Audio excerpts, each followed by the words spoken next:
బతుకు ఆడు ఆటలో మరణమంటే ఏమిటి?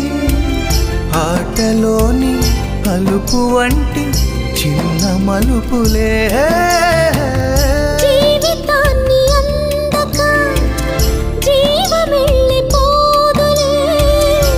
ఆరిపోని అణిగిపోని చిరంజీవిలే.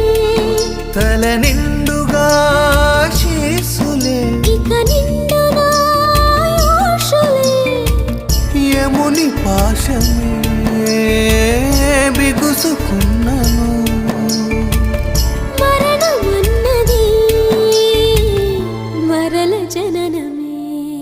నిండు నూరేళ్ల సావాసం స్వర్గమయ్యింది వనవాసం.